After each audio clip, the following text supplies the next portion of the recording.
Ici Abidjan Regard est disponible et téléchargeable gratuitement. Ici Abidjan Regard, c'est plus de photos, moins de tests, un contenu plus soft et mieux affiné. Ici Abidjan Regard, nous croisons tous les regards de ceux qui font Abidjan. Bonjour à tous. Affaire des écoutes téléphoniques, la vie ou FPI après la présidentielle d'octobre, voici autant de questions que nous allons aborder au cours de cet épisode de l'invité politique. Et nous recevons pour vous le secrétaire national chargé de la jeunesse du FPI, Konaté Navigué. Monsieur Konaté Navigué, bonjour. Bonjour, monsieur. Nous allons entamer cet entretien par l'affaire des écoutes téléphoniques impliquant le président de l'Assemblée nationale, Guillaume Soro. Alors déjà, quelle est votre réaction sur ces écoutes téléphoniques? Écoutez, moi j'ai écouté cette conversation téléphonique comme des millions d'Ivoiriens et j'en ai été choqué par le contenu, mais également par la façon, avec l'aisance avec laquelle le président de l'Assemblée nationale s'exprimait. Il est quand même le numéro 2 du régime de Côte d'Ivoire, donc de Côte d'Ivoire, et la façon dont il a traité ce dossier au téléphone m'a laissé un peu perplexe. Quant au contenu, je l'ai condamné, j'ai été tellement choqué. D'ailleurs, c'est l'ensemble du Front populaire ivoirien qui a été choqué. Et nous sommes sortis, nous, Front populaire ivoirien, nous avons fait une déclaration pour appeler le président de l'Assemblée nationale à s'expliquer devant la nation ivoirienne. Parce que de notre point de vue, c'est inacceptable et ça ne sera pas accepté tel que ça s'est déroulé. Vous ne pouvez pas représenter tout un peuple et puis intervenir dans les problèmes internes dans une nation voisine qui est frère. Et ça, c'est le premier niveau. Le deuxième niveau, nous avons été outrés, nous, au Front populaire ivoirien, de voir que ce qui se disait sous forme de rumeur, à savoir que Soro ne serait pas... l'assassinat de Tagro était lié à la personne de Soro et à ses hommes, nous étions outrés de voir qu'effectivement, il y a eu un aveu de la part du président de l'Assemblée nationale. Et sur ce point précis, le Front populaire ivoirien s'est réservé le droit de porter plainte devant la justice pour que la vérité puisse éclater pour la Côte d'Ivoire, pour la famille du ministre Tagro. Au niveau du FPI, comment interprétez-vous le silence du gouvernement sur cette affaire? Nous agissons, nous faisons notre part de travail et nous verrons. Si le gouvernement continue d'être silencieux, continue son mutisme, nous allons aviser. Mais pour le moment, nous avons fait une dénonciation auprès du procureur de la République. N'oubliez pas qu'il y avait déjà une enquête ouverte sur l'assassinat du ministre Tagro, mais une enquête qui traîne. Il y a un cabinet d'instruction dessus, mais le cabinet traîne à faire dérouler le processus. Et comme il y a de nouveaux éléments avec l'aveu de M. Soro Guillaume, donc nous avons estimé qu'il était temps que l'enquête puisse reprendre de plus belle et nous avons donc fait une dénonciation auprès du procureur de la République en lui demandant de réouvrir, en tenant compte de ces nouveaux éléments, l'enquête pour que la vérité puisse être située parce qu'il s'agit quand même du ministre de l'Intérieur et du secrétaire général du gouvernement du président Laurent Gbagbo. De votre double avis d'intellectuel et de leader politique, pensez-vous encore que M. Guillaume Soro puisse jouer le rôle de dauphin constitutionnel en Côte d'Ivoire? Mais il faut qu'il s'explique déjà.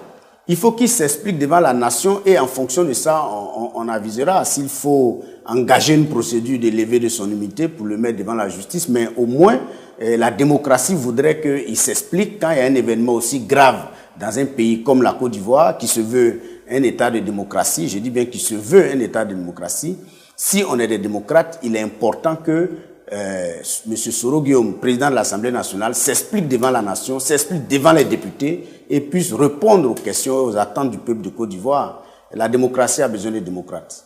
Alors, sur cette question, l'enquête se poursuit au Burkina Faso, où les écoutes téléphoniques ont été divulguées.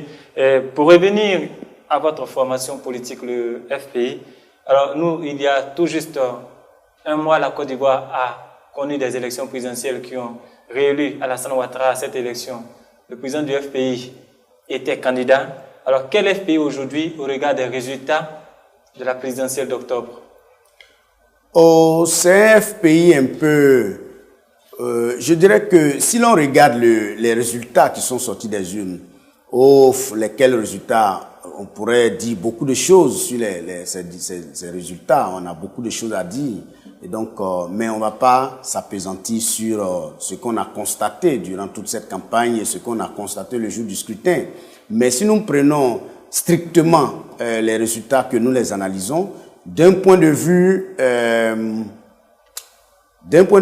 résultat, strict résultat, je pense que le Front populaire ivoirien a perdu ces élections. Mais si nous nous plaçons d'un point de vue des perspectives, je dirais qu'il était bon que le Front populaire ivoirien parte à ces élections.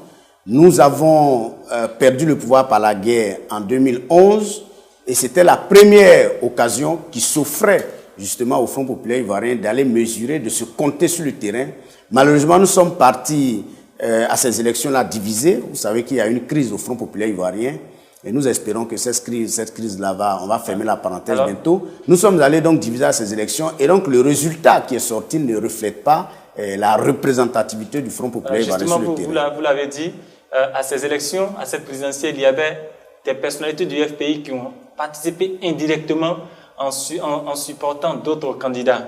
Alors, au regard de ces deux camps affichés, quel camp aujourd'hui peut revendiquer, quel camp peut se targuer d'être sorti vainqueur de ces élections vis-à-vis de l'autre camp? Si l'on regarde les résultats, puisque notre objectif c'était de reprendre le pouvoir, l'objectif en allant à ces élections c'était la reconquête du pouvoir. Donc si on regarde les résultats, personne n'a gagné, nous avons tous perdu si on regarde les résultats. Mais si on se place dans un projet politique, dans une perspective, il est évident que ceux qui sont allés aux élections ont placé le FPI à un certain niveau et je pense que c'est une victoire qu'ils peuvent revendiquer parce que en allant aux élections, on dégage une perspective, on dégage un lendemain et on a une lisibilité sur nos actions et les élections législatives qui arrivent à grands pas viendront déterminer justement, viendront clarifier les débats pour nous dire qu'on avait raison de faire ce choix parce que plus que jamais nous devons comprendre au Front populaire ivoirien que la politique de la chaise vide n'est pas du tout bonne. Alors, un mois après la présidentielle, on a l'impression que le FPI reste embourbé dans sa crise. Peut-on aujourd'hui s'attendre à une réconciliation des différents camps du FPI quand on a l'impression que chacun est allé un peu trop loin dans les coups portés contre l'autre? Oh, heureusement que c'est une impression, sinon le Front populaire ivoirien continue de travailler. Au moment où on fait cette émission, le président du FPI a entrepris une tournée déjà qu'il va commencer à partir de lundi dans la Côte d'Ivoire profonde pour prendre contact, pour prendre langue avec les électeurs. C'est la première tournée après les élections. Donc le FPI est en mouvement. Le FPI est en mouvement. Dans un parti politique comme le Front populaire ivoirien, dans une organisation sérieuse, on ne peut pas empêcher les contradictions. Ce qu'on peut faire, c'est de faire en sorte que les contradictions ne viennent pas empiéter sur la masse générale du parti, comme a été le cas durant ces élections. Il faut travailler à éviter ça. Sinon, les contradictions ici, c'est pourquoi au Front populaire ivoirien, il y a ce qu'on appelle les courants de pensée, les courants d'idées, peuvent venir contredire une idée qui existe déjà. Et nous sommes habitués à ça. Il faut seulement travailler à former les militants pour que ces courants-là ne soient pas un obstacle, un handicap à la dynamique du parti. Sinon, je pense que c'est positif, la dialectique. Nous sommes dans une dialectique discursive et c'est le différent qui va faire la différence. Et il y a une dialectique entre je suis d'accord et je ne suis pas d'accord. C'est ça qui construit. Concrètement, sur le terrain, y a-t-il aujourd'hui des actions pour réconcilier les deux? Il y a toujours des actions depuis le départ. Vous avez des militants. Ce que je voulais vous dire, la réconciliation, elle peut ne pas se faire entre les acteurs politiques que vous qualifiez tout à l'heure de leaders, de personnalités. La réconciliation peut ne pas se faire à ce niveau, puisque à ce niveau, il y a assez de différends, assez de problèmes de personnes, assez de querelles de personnes, mais il suffira que la base comprenne que le Front populaire ivoirien a intérêt à aller uni, le Front populaire ivoirien a intérêt à reconquérir ce pouvoir. Si l'on veut que le président de la République, le président Gbagbo Laurent nous revienne dans les années à venir, le Front populaire ivoirien a besoin de reconquérir des places au Parlement, le Front populaire ivoirien a besoin de reconquérir des mairies, des conseils généraux. Les militants de base l'auront compris et vous verrez que le Front populaire ivoirien va revenir ce qu'il était avant. Alors vous, monsieur Konaté Navigué, de façon personnelle, quelles sont les actions que vous avez menées pour réconcilier les différentes actions, notamment au niveau de la jeunesse? Oh, si je le dis, Ici, à la télévision, ça veut dire que j'ai gâché toute l'énergie que je déploie de façon souterraine. Vous savez que toutes les négociations, toutes les réconciliations se font d'abord souterrainement. Et c'est quand ça mûrit, c'est au grand jour qu'on porte ça au grand jour. Alors, je vais reformuler ma question. Êtes-vous en contact aujourd'hui avec quoi, Justin, avec Je suis en contact avec tous ceux que vous pouvez appeler prisonniers, qu'ils soient jeunes ou grands. Je suis en contact avec eux de façon indirecte. Donc, sur ça, la question et la réponse est claire. Quel est leur état d'esprit aujourd'hui? Beaucoup sont, il y en a qui sont d'un bon esprit, il y en a qui sont quand même un peu affectés parce que c'est pas facile de se retrouver là, entre quatre murs et surtout, ceux qui sont pas en prison, beaucoup, quand on échange, ils comprennent que c'est aussi pas facile de rester là, inactif en politique, sans action, sans perspective et ça devient lourd, c'est pesant. Et il faut seulement qu'on ait le courage de franchir le Rubicon pour revenir vers la maison, pour qu'ensemble on puisse bâtir un parti. Parce que dans ce parti, nous sommes des frères et ce parti est devenu la famille. Et ça fait des années que nous combattons, nous luttons ensemble. Il n'est pas normal qu'à un moment donné, un moment crucial de notre histoire, on puisse se séparer et la séparation soit irréversible. Et quand les jeunes comprennent, ils viennent, ils s'asseyent, on discute. Et puis bon, je pense que d'ici les élections législatives, beaucoup de choses seront remises à leur place. Alors, on suppose que le président, depuis son lieu de détention à La Haye, le président Laurent Gbagbo suit quand même cette crise au sein du parti qu'il a créé. Vous, quel est votre avis? Quel est votre avis sur son silence dans la crise au FPI? Je n'ai pas d'avis dessus. Alors, ne pensez-vous pas que le président Gbagbo aurait pu mettre fin à cette crise s'il avait déjà pris position? Je vous rappelle que le président Gbagbo est en prison. Je vous rappelle que le président Laurent Gbagbo est en prison. Son point de vue quand même par personne. Je vous rappelle que le président Laurent Gbagbo est en prison. Ce que moi, je pense, en tant que responsable du Front populaire ivoirien, je dois faire, c'est que chaque matin, quand je me réveille, je me demande qu'est-ce que je peux faire pour que le président nous revienne le plus tôt possible.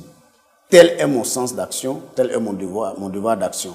Donc, pour le reste, je prends ça comme allant de soi. Vous savez que les plus grandes batailles dans l'histoire ont été menées par des gens qui ont été combattus dès le départ. La vie du Christ est un témoignage éloquent. Donc, on peut avoir tort aujourd'hui, entre guillemets, et puis avoir raison demain. Tout dépend de la façon dont il faut faire ce qu'on a envie de faire avec courage, avec engagement, avec détermination. Et il faut avoir foi en ce que tu fais. C'est ce que je fais depuis que je suis revenu d'exil. Alors, dans quelques mois, la Côte d'Ivoire va à nouveau organiser des élections. Il s'agira cette fois d'élections générales, de municipales et de législatives.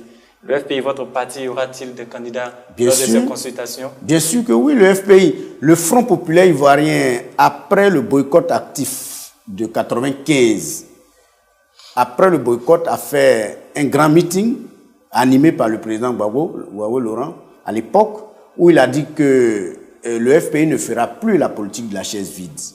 Après le boycott actif, et que le FPI ne boycottera plus d'élections en Côte d'Ivoire. Ça veut dire que on avait mesuré les conséquences du boycott actif qui nous était arrivé. Les élections législatives de 2011 étaient des élections qu'on ne pouvait pas organiser compte tenu des tensions qui étaient sur le terrain. Et c'est pourquoi le Front populaire ivoirien avait appelé au boycott passif de ces élections. Là, en 2016, l'environnement a un peu changé, les enjeux ont changé et le Front populaire ivoirien doit se battre pour prendre l'Assemblée nationale, pour être majoritaire à l'Assemblée nationale. Et nous, croyez-moi, nous pouvons le faire. Alors pour vous, quelles sont les circonscriptions qui vont revenir au FPI? Quelles sont les circonscriptions qui seront la priorité du FPI lors de ces élections générales à venir? Le dit, c'est dégager ici une stratégie. Je ne crois pas que ce soit le but de l'émission. Mais ce que je peux vous dire, le FPI est capable de présenter, de couvrir l'ensemble du territoire en termes de candidats et en termes de représentativité. Alors, il arrivera un moment où on va dégager cette stratégie, mais toutes les régions, toutes les circonscriptions seront pourvues de candidats du FPI, et parce que le parti est suffisamment implanté, et on ne va pas laisser le terrain à nos adversaires qui ont déjà fait 5 ans sans le Front populaire ivoirien à l'hémicycle. Merci, M. Konaté Navigué. Avec vous, nous avons abordé la vie au FPI après l'élection présidentielle et les actions de réconciliation au sein du parti créé par Laurent Gbagbo. Chers internautes, merci de nous avoir suivis sur www.ledébat.tv. À la prochaine avec un autre invité politique. Ici Abidjan Regard est disponible et téléchargeable gratuitement. Ici Abidjan Regard, c'est plus de photos, moins de tests, un contenu plus soft et mieux affiné. Ici Abidjan Regard, nous croisons tous les regards de ceux qui font Abidjan.